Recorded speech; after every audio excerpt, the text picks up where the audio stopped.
शिंदेचे आमदार संजय गायकवाड यांची खुलेआम गुंडगिरी। शिवाजी कोण होता पुस्तकाच्या प्रकाशकांना फोनवरून अर्वाच्य शिवीगाळ आणि धमकी। महाराजांविषयी आदर दाखवताना गायकवाडांची जीभ घसरली। शिव्याच नाही, जीभ हासडली पाहिजे। महाराजांचा एकेरी उल्लेख सहन करणार नाही। वादानंतरही संजय गायकवाडांची गुंडगिरी कायम। अशा धमक्यांना मी भीक घालत नाही। गायकवाडांविरोधात कायदेशीर लढाई लढणार। प्रकाशक प्रशांत आंबेही आक्रमक। कोल्हापुरात आमदार संजय गायकवाडांविरोधात तीव्र संताप। सामाजिक संघटनांकडून छत्रपती शिवाजी महाराज चौकात आंदोलन। राजारामपुरी पोलीस स्थानकात तक्रार दाखल। पश्चिम बंगालमध्ये पहिल्या टप्प्यात विक्रमी मतदान। आतापर्यंत तब्बल 91.74% मतदानाची नोंद, तर तामिळनाडूत 84.64% मतदान।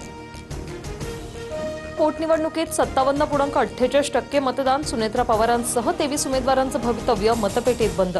4 मे रोजी पोटनिवडणुकीचा निकाल लागणार। राहुरी विधानसभा पोटनिवडणुकीसाठी 55.31% मतदान। वडील सोबत नाही पण आशीर्वाद पाठीशी। अक्षय कडिलेंकडून विजयाचा विश्वास व्यक्त। राज्यभरात अवकाळी पावसाचा तडाखा। साताऱ्यातील ओझरे गावात जनजीवन विस्कळीत। भिंत कोसळून एका महिलेचा मृत्यू, तर धाराशिव, सोलापूर, लातूरमध्ये पिकांचं मोठं नुकसान। पंचनाम्याची मागणी। 3.5 शक्तिपीठांपैकी एक सप्तशृंगी मंदिर ट्रस्टमध्ये तब्बल 22 किलो चांदीची तफावत समोर। जिल्हाधिकारी कार्यालयाकडून गंभीर दखल घेत सखोल चौकशीचे आदेश।